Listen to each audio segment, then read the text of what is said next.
Je te souhaite la bienvenue. Juste avant de commencer, une petite information. Cette vidéo est extraite de l'émission en direct La Ligne Rouge des hauts potentiels dans laquelle tu peux poser tes questions et obtenir une réponse personnalisée. Cette émission est diffusée en direct chaque jeudi soir à 19h, heure de Paris, 13h, heure de Montréal, dans le groupe Facebook privé des élèves de l'Université des hauts potentiels. Si tu ne fais pas encore partie de ce groupe d'entraide et de bienveillance, tu peux y accéder en devenant élève de l'université. Pour cela, il te suffit juste de télécharger une première formation offerte dans le cadre de cette campagne de sensibilisation au haut potentiel. Le lien se trouve en description de cette vidéo ou en description du podcast. C'est tout simple, tu m'indiques à quelle adresse je dois t'envoyer la formation et tu la reçois tout de suite.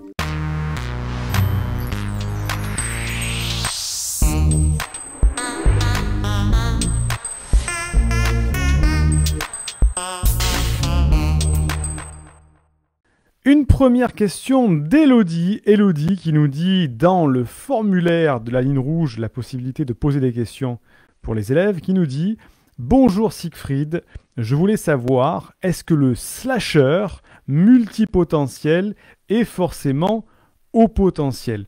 Comme il est dit dans la vidéo sur le sujet que le haut potentiel est par définition multipotentiel, est-ce que l'inverse est vrai également? Donc déjà, il faut que j'apporte un petit peu plus de clarification sur la nomenclature. Qu'est-ce que c'est qu'un slasher? Un slasher, c'est quelqu'un qui soit cumule plusieurs activités professionnelles en même temps, ou soit qui passe très rapidement d'une activité à une autre. Bref, c'est quelqu'un qui a plusieurs potentiels, c'est une sorte de couteau suisse multipotentiel, et qui donc va accepter sa multipotentialité et va faire plusieurs métiers à la fois. Il va être compétent dans plusieurs domaines où il va vite s'ennuyer et passer d'un métier à un autre, comme ça, parce qu'il s'ennuie rapidement dans le métier qu'il fait. Donc, Elodie nous dit, est-ce que le slasher multipotentiel est forcément haut potentiel? Alors là, c'est intéressant de refaire le point et de se dire, de quoi on parle? On parle juste de dénomination. Et quand on met des noms sur des profils psychologiques, c'est un petit peu comme vouloir faire rentrer, alors il faudrait que je trouve une analogie qui parle, mais c'est difficile de mettre dans des cases des profils psychologiques. Pourquoi? Parce que le cerveau humain est très nuancé. Le cerveau humain évolue. Il a une neuroplasticité, ce qui fait que il évolue. Et faire rentrer des gens dans des cases, c'est très compliqué. Et le plus compliqué, c'est pas de les faire rentrer dans les cases, c'est de mettre des limites. Se dire, mais à quel moment une personne, par exemple, est slasher, à quel moment ne l'est plus, à quel moment quelqu'un est au potentiel, à quel moment ne l'est plus, à quel moment quelqu'un est HPI intellectuel ou HPE émotionnel et ne l'est plus.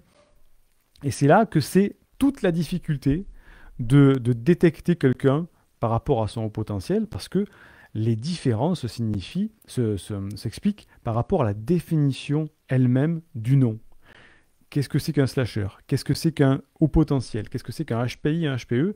Et là, on trouve différentes interprétations. Effectivement, tous ceux qui sont haut potentiel sont, entre guillemets, qu'on appelle vulgairement des surdoués. Mais quand on prend la définition du surdoué, il y a une approximation en tout ça. Chacun va y voir une interprétation différente. Comme je dis toujours, le monde clinique, académique va dire que les surefficients, les hauts potentiels intellectuels, c'est ceux qui ont un QI, donc un quotient intellectuel au-dessus de 125 ou de 130. Point barre. Pour eux, il n'existe rien d'autre. C'est haut potentiel, c'est surdoué, avec un QI au-dessus de 125 ou 130. Il y a les hypersensibles, qui existent dans ce monde-là. Tout le reste, ça n'existe pas.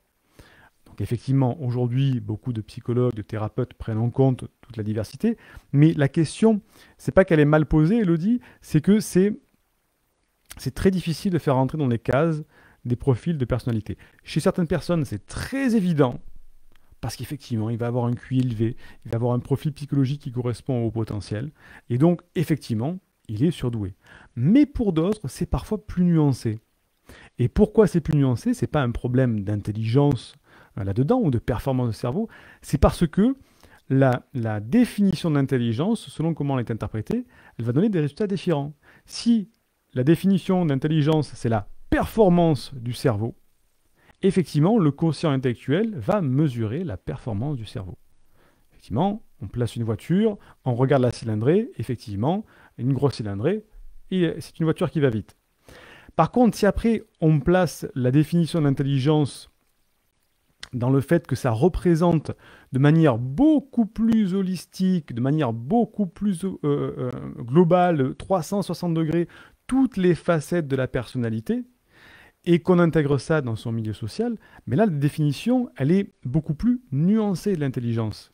Et on ne parle pas que de performance, mais on parle aussi de quotient émotionnel, on parle aussi de structure de pensée, pensée en arborescence, bien sûr, chez le potentiel, mais c'est une sorte de modalité de pensée qui est très différente, des symptômes très particuliers, c'est-à-dire des manifestations de l'intelligence très singulières.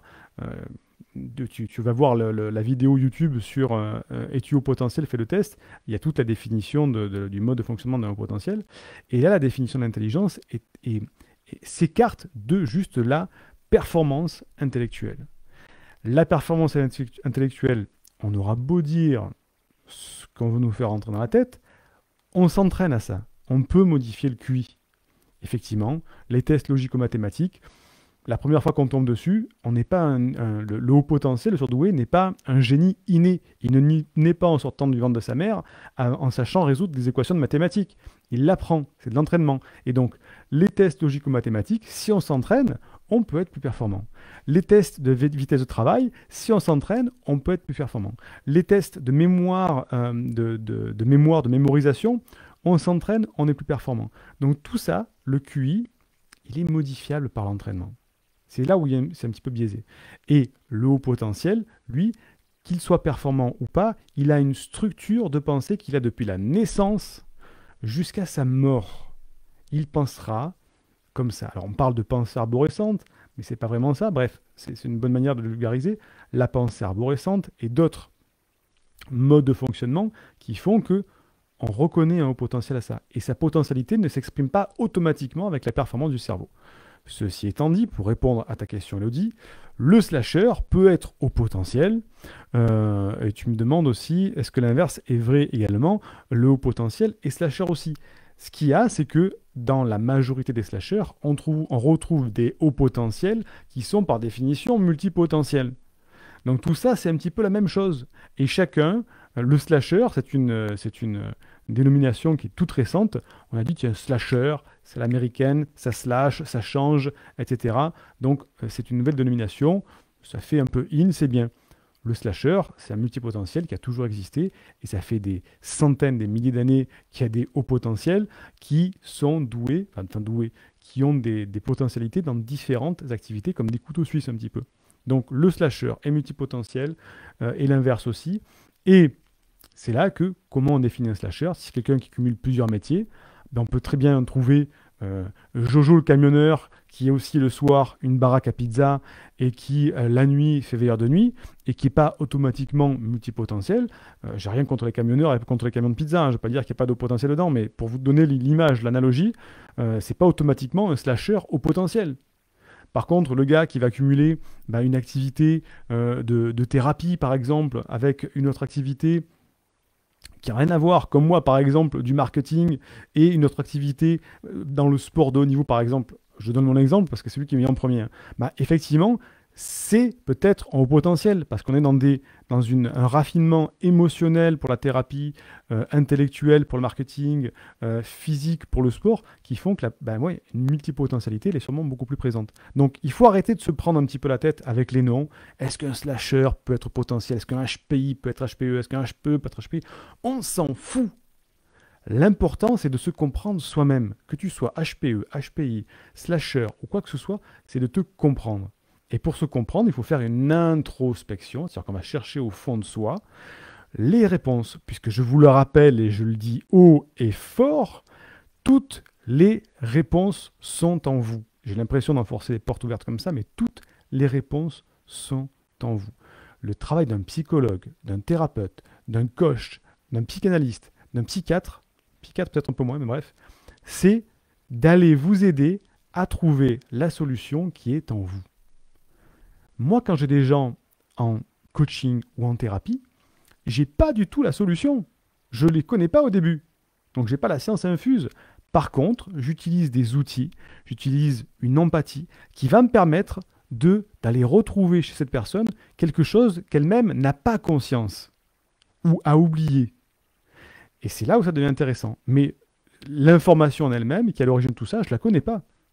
Moi, j'ai juste l'outil pour aider la personne à se reconnecter avec la solution qu'elle a déjà en elle. Donc, on s'en fout tout ça. Le but, c'est de faire une introspection et de savoir comment toi tu fonctionnes, que tu sois slasher ou pas. Et pour savoir, une introspection, qu'est-ce que c'est? Eh bien, c'est se poser des questions sur soi-même. C'est faire, par exemple, de la PNL, c'est faire de la méditation, c'est faire, par exemple, des formations pour aller comprendre comment fonctionne le cerveau humain, comment fonctionne le haut potentiel, comment fonctionne... Et là, on commence à acquérir les compétences pour ce qu'on appelle tout simplement du développement personnel.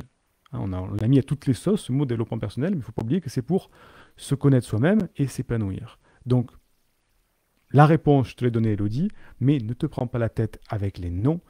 Essaye juste de comprendre comment tu fonctionnes et tu vas voir que tu vas t'épanouir. J'espère que je t'ai aidé, Elodie. Indique-moi en description à quelle adresse t'as envoyé la formation offerte qui s'intitule « Canalise tes pensées envahissantes et profite de l'instant présent ». Et surtout, partage cette vidéo à une personne de ton entourage que ça pourrait aider. Et n'oublie pas, comme le disait Einstein, la folie c'est de faire toujours la même chose et de s'attendre à un résultat différent. Si tu veux t'épanouir avec la douance, c'est le moment d'utiliser le bon mode d'emploi, celui qui fonctionne avec toi, et de changer pour faire de cette terre un monde meilleur.